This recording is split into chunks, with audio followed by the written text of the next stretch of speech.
نحمده ونصلي على رسوله الكريم اما بعد فاعوذ بالله من الشيطان الرجيم بسم الله الرحمن الرحيم رب اشرح لي صدري ويسر لي امري واحلل عقدة من لساني يفقهوا قولي۔ ہماری گفتگو کا موضوع ہے قیامت کی نشانیاں۔ بحیثیت مسلمان ہم سب کا ایمان ہے کہ یہ دنیا ہمیشہ باقی نہیں رہے گی، ایک دن سب کچھ ختم ہو جائے گا، اور ایسا ہونا بھی چاہیے، اس لیے کہ ہر آغاز کا ایک انجام ہوتا ہے، ہر ابتدا کی ایک انتہا ہوتی ہے۔ جس چیز پر زندگی آتی ہے اس پر موت کا آنا بھی لازم ہے۔ ہم اپنے آس پاس اس کی بہت سی نشانیاں دیکھتے رہتے ہیں۔ کائنات میں بہت سے دلائل بکھرے ہوئے ہیں جو ہمیں یقین دلاتے ہیں کہ ایک دن یہ سب کارخانہ بند ہو جائے گا، ختم ہو جائے گا، یہ دنیا فنا ہو جائے گی۔ وہ وقت قرآن پاک کے الفاظ میں زمین و آسمان پر بہت بھاری ہوگا، اور اس بھاری وقت کے آنے سے پہلے دنیا میں کچھ علامات نمودار ہوں گی۔ تو آج چند ایک احادیث آپ کی خدمت میں پیش کروں گی جو قیامت کی نشانیوں کے بارے میں ہیں۔ اس سے ایک تو ہمیں اپنے عمل کا جائزہ لینے کا موقع ملے گا، دوسرے ان سے یہ بات سامنے آتی ہے کہ نبی صلی اللہ علیہ وسلم کی باتیں کتنی سچی باتیں تھیں۔ وہ لوگ جو حدیث کا انکار کرتے ہیں یا احادیث کا مذاق اڑاتے ہیں، وہ ان احادیث کی روشنی میں آج کے حالات کو دیکھ سکتے ہیں کہ آپ صلی اللہ علیہ وسلم نے اللہ تعالی کی بھیجی ہوئی وحی کی روشنی میں جو باتیں فرمائیں آج وہ ہم اپنی آنکھوں سے دیکھ رہے ہیں۔ بہرحال اس وقت میرے سامنے حضرت ابو ہریرہ رضی اللہ تعالی عنہ کی حدیث ہے جسے ابن خزیمہ نے روایت کیا ہے۔ رسول اللہ صلی اللہ علیہ وسلم نے فرمایا، قیامت کی نشانیوں میں سے ہے کہ آدمی مسجد کے پاس سے گزرے گا مگر اس میں 2 رکعتیں ادا نہیں کرے گا۔ آج کتنے ہی لوگ ایسے ہیں کہ جن کے گھروں کے سامنے مسجدیں ہیں، وہ دن رات مسجدوں سے آوازیں سنتے ہیں لیکن مسجد کے اندر نہیں جاتے۔ نبی صلی اللہ علیہ وسلم کے زمانے میں اس بات کا تصور ہی نہیں تھا کہ کوئی شخص اپنے آپ کو مسلمان کہے اور پھر وہ نماز نہ پڑھے۔ اسی لیے ہم دیکھتے ہیں کہ منافقین ہر حال میں مسجد میں پہنچتے تھے، بلکہ انہوں نے اپنی ایک الگ مسجد بھی بنائی تھی یا مسجد نامی عمارت بنائی تھی۔ لیکن قیامت کے نزدیک مسجدوں کے پاس سے گزرنے والے مسجد نہیں جائیں گے۔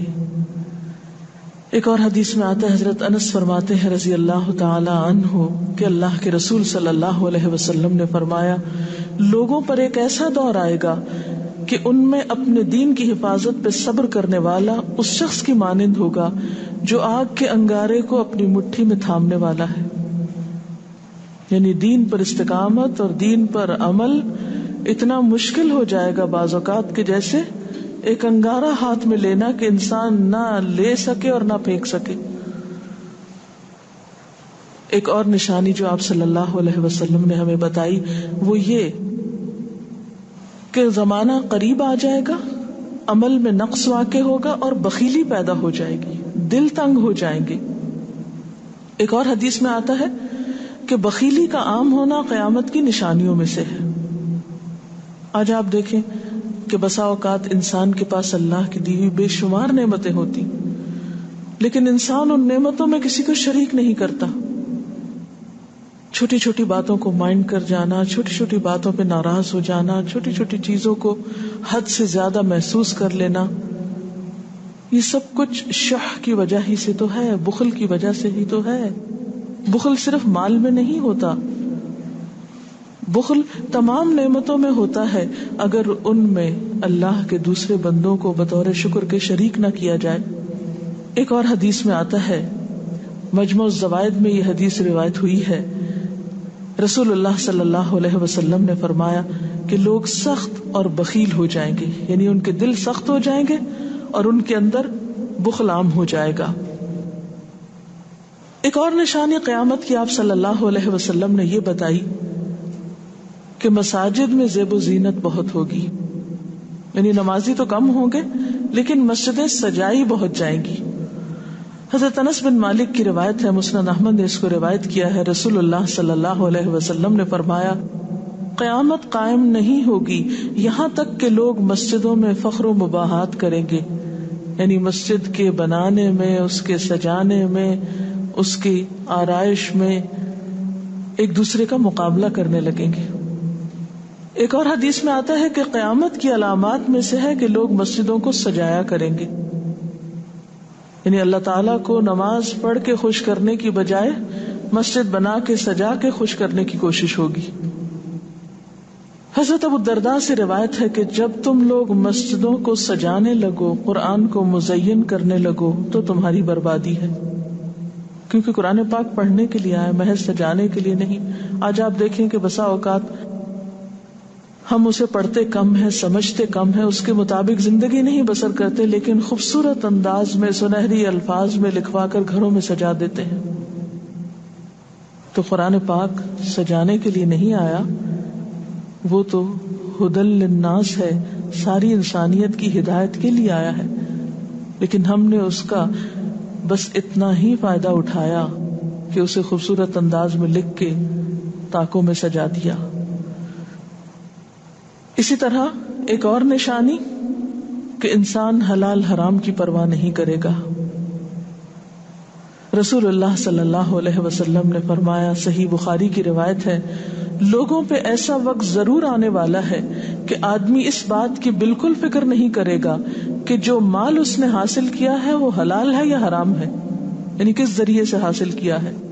ایک اور حدیث میں آتا ہے کہ قیامت سے پہلے سود پھیل جائے گا۔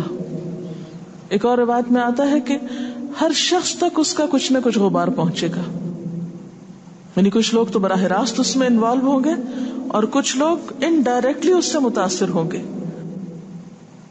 اسی طرح قیامت کی نشانیوں میں سے ایک اور نشانی دیگر امتوں کی مشابہت اور تقلید ہوگی۔ حضرت ابو سعید رضی اللہ تعالیٰ عنہ سے روایت ہے، رسول اللہ صلی اللہ علیہ وسلم نے فرمایا، تم اپنی سابقہ امتوں کی ایک ایک بالشت اور ایک ایک گز میں اتباع کرو گے، یعنی چھوٹے سے چھوٹے معاملے میں اور بڑے سے بڑے معاملے میں ان کی پیروی کرو گے، حتیٰ کہ اگر وہ کسی سانڈے کے سوراخ میں داخل ہوئے ہوں گے، یعنی گوہ کے سوراخ میں، تو تم بھی ان کی پیروی کرو گے، اس سوراخ میں بھی گھسو گے۔ ہم نے پوچھا، یا رسول اللہ صلی اللہ علیہ وسلم، کیا آپ کی مراد یہود و نصارہ ہیں؟ فرمایا، پھر اور کون؟ اور آج ہم مسلمان دیکھ سکتے ہیں کہ ہم کس کی پیروی کر رہے ہیں، کتاب اللہ اور سنت رسول اللہ صلی اللہ علیہ وسلم کی یا کسی اور کی۔ قیامت کی نشانیوں میں سے ایک نشانی زلزلے بکثرت آئیں گے۔ حضرت ام سلمہ سے روایت ہے، مسند احمد میں یہ روایت آتی ہے، رسول اللہ صلی اللہ علیہ وسلم نے فرمایا، قیامت سے پہلے موت کی سخت وبا پھیلے گی، پھر زلزلوں والے سال آئیں گے۔ ایک اور روایت میں آتا ہے، قیامت کی نشانیوں میں سے ہے کہ ناگہانی موت کثرت کے ساتھ ہوگی، یعنی اچانک ڈیتھ، یکا یک بیٹھے بیٹھے فوت ہو گئے۔ امام بخاری نے اس حدیث پر کچھ شعر بھی لکھے ہیں جن کا ترجمہ ہے، فارغ وقت کو غنیمت سمجھ کر کچھ رکوع کر لو، یعنی فارغ بیٹھنے سے بہتر ہے کچھ نوافل پڑھ لو، قریب ہے کہ تیری موت اچانک واقع ہو۔ تم کتنے ہی صحت مند لوگوں کو دیکھتے ہو جن کی صحت مند جانیں اچانک فوت ہو جاتی ہیں، یعنی ختم ہو جاتی ہیں۔ حافظ ابن حجر عسقلانی جنہوں نے بخاری کی شرح لکھی ہے فتح الباری، وہ کہتے ہیں یہ عجیب اتفاق ہے کہ امام بخاری خود بھی اسی طرح اچانک فوت ہوئے تھے، یعنی اچانک موت جو ہے وہ کسی پر بھی آ سکتی ہے، کوئی نیک ہو یا بد ہو۔ ہم یہ نہیں کہہ سکتے کہ ہم بہت نیک ہیں یا ہم بڑے اچھے کام کرتے ہیں تو ہمارے ساتھ یہ معاملہ نہیں ہو سکتا، یہ کسی کے ساتھ بھی ہو سکتا ہے۔ اس لیے جو وقت آج ہمیں حاصل ہے، جو لمحات آج ہمیں ملے ہیں، ان کو غنیمت سمجھیں اور نیکی کے کام میں پیچھے نہ رہیں۔ پھر قیامت کی نشانیوں میں سے ایک نشانی یہ بھی بتائی گئی کہ لوگ جان پہچان والوں کو بس سلام کریں گے۔ عامر بن اسود فرماتے ہیں رضی اللہ تعالی عنہ کہ ہم حضرت عبداللہ بن مسعود کے ساتھ ایک مسجد میں گئے تو جماعت کھڑی تھی، پھر لوگوں نے رکوع کیا اور ہم بھی رکوع کرتے ہوئے ساتھ شامل ہو گئے۔ اتنے میں ایک آدمی آیا اور کہنے لگا، ابو عبد الرحمن، یہ عبداللہ بن مسعود کی کنیت ہے، آپ کو سلام۔ عبداللہ بن مسعود نے حالت رکوع ہی میں فرمایا، اللہ اور اس کے رسول صلی اللہ علیہ وسلم نے سچ کہا تھا۔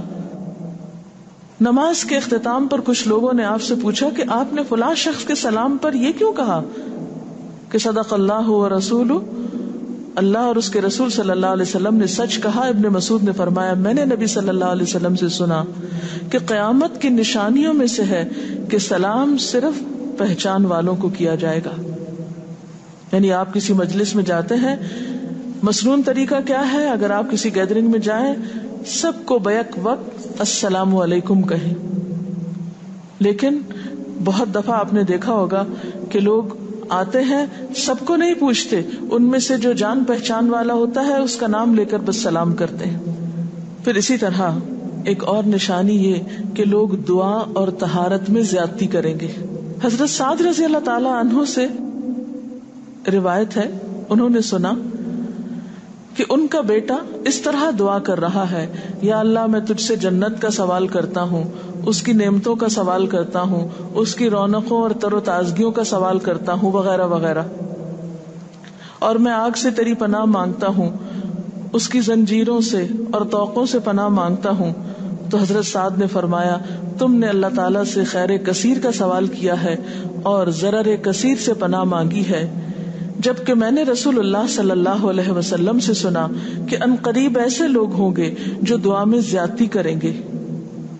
یعنی صرف یہ کہہ دینا کافی ہے کہ اللہ تو ہمیں جنت عطا فرما اور دوزخ سے بچا، اس کی بہت تفصیلات میں جانے کی ضرورت نہیں۔ جب جنت میں داخل ہو گئے تو سب کچھ نصیب ہو گیا، اور جب جہنم سے بچ گئے تو سب سے بچت ہو گئی۔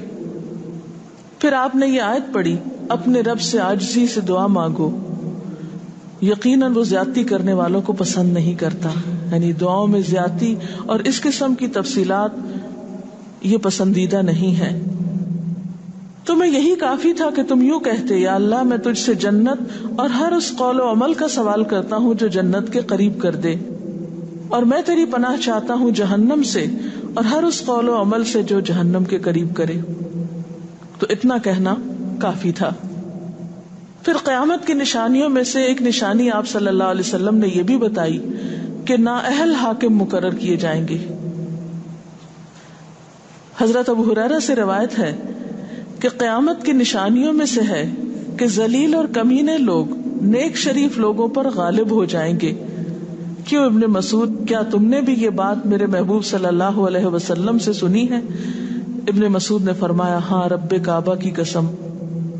حضرت حذیفہ سے روایت ہے کہ قیامت اس وقت تک قائم نہ ہوگی جب تک کہ تم اپنے امام کو قتل نہ کرو گے، یعنی لوگ اپنے حاکموں کو مارنے لگیں گے اور اپنی تلواروں کے ساتھ آپس میں ہی لڑائی کرو گے، علاوہ ازیں تم میں سے بدترین لوگ تمہاری دنیا کے وارث ہو جائیں گے۔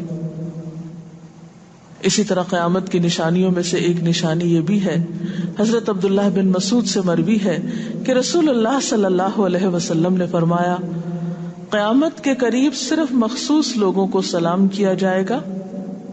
تجارت اس قدر پھیل جائے گی کہ عورت تجارت میں اپنے خاوند کا ہاتھ بٹائے گی، یعنی اتنا بزنس ہوگا کہ مرد سے اکیلے نہیں سنبھالا جائے گا، عورتیں اس میں شریک ہوں گی، رشتہ داری توڑی جائے گی، یعنی مال کثرت سے ہونے کے باوجود رشتہ داروں کا خیال نہیں رکھا جائے گا، جھوٹی گواہی دی جائے گی، حق چھپایا جائے گا، اور قلم کا ظہور ہو جائے گا، یعنی نشر و اشاعت خوب ہوگی، خوب لکھا جائے گا۔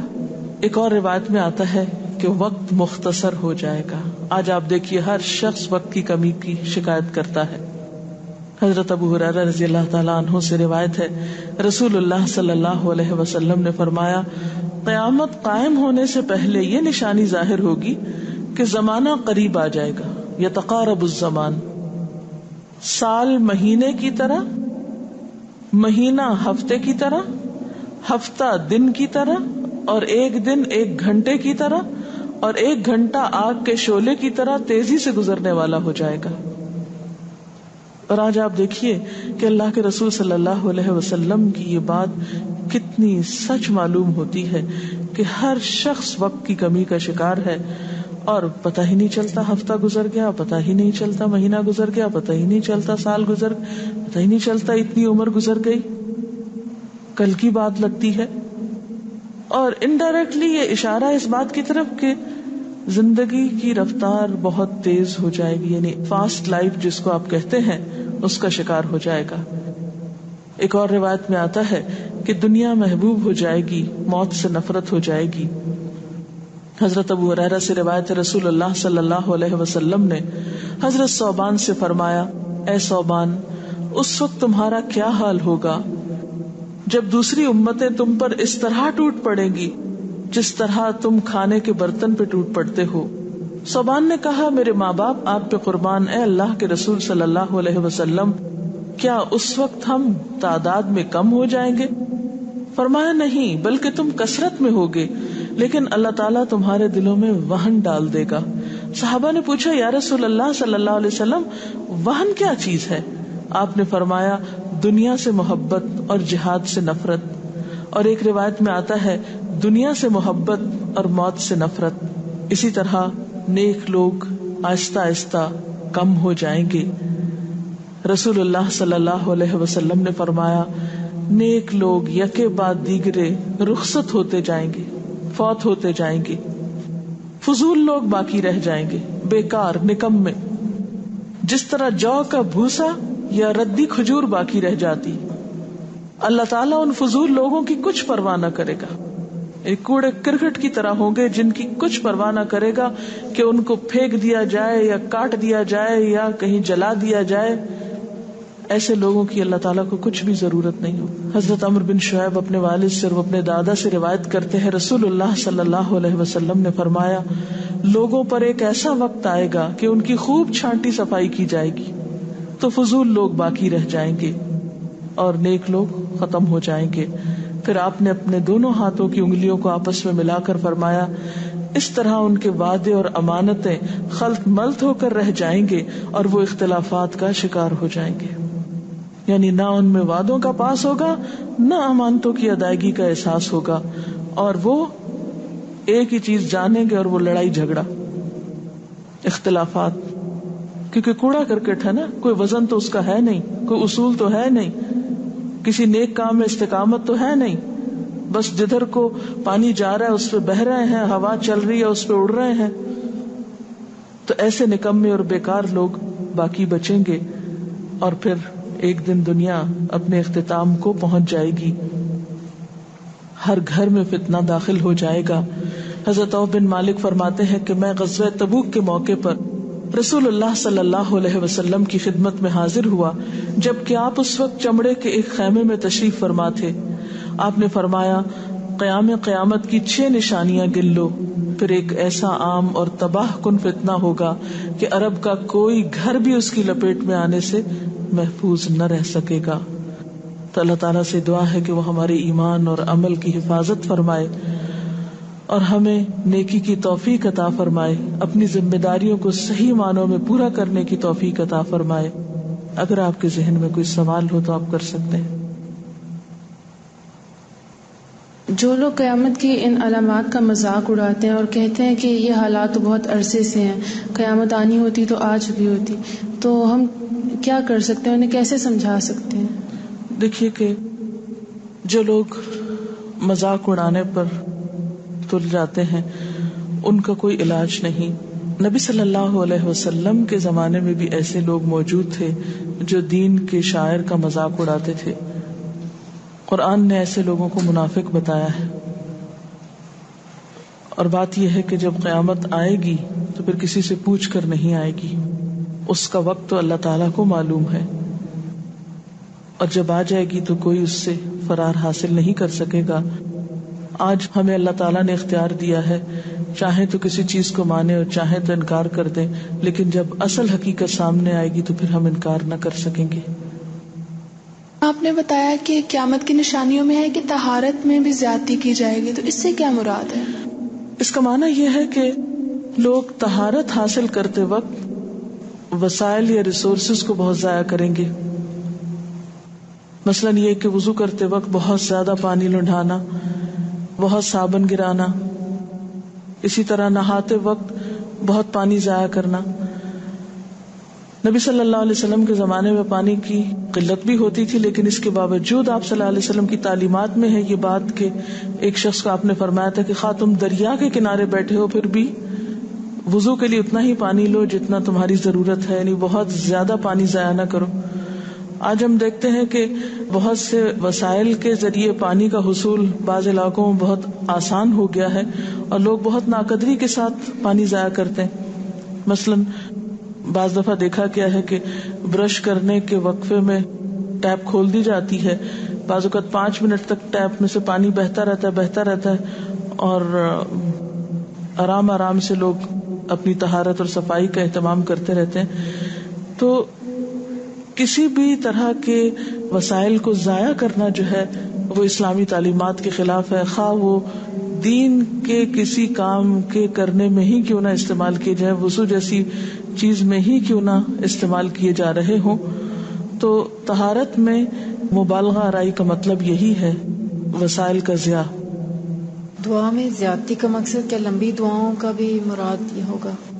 اصل میں دعا تو حسب ضرورت کی جا سکتی ہے، حسب موقع. کبھی آپ کے پاس وقت زیادہ ہوتا ہے تو آپ دیر تک بھی دعا کر سکتے ہیں، مخصوص اوقات میں، مخصوص قبولیت کی جگہوں پر.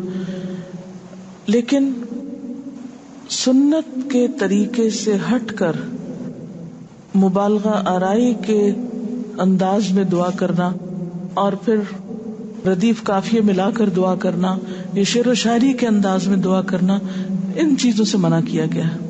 وآخر دعوانا ان الحمد للہ رب العالمین. سبحانک اللہم وبحمدک نشہد ان لا الہ الا انت نستغفرک ونتوب الیک. والسلام علیکم ورحمۃ اللہ وبرکاتہ.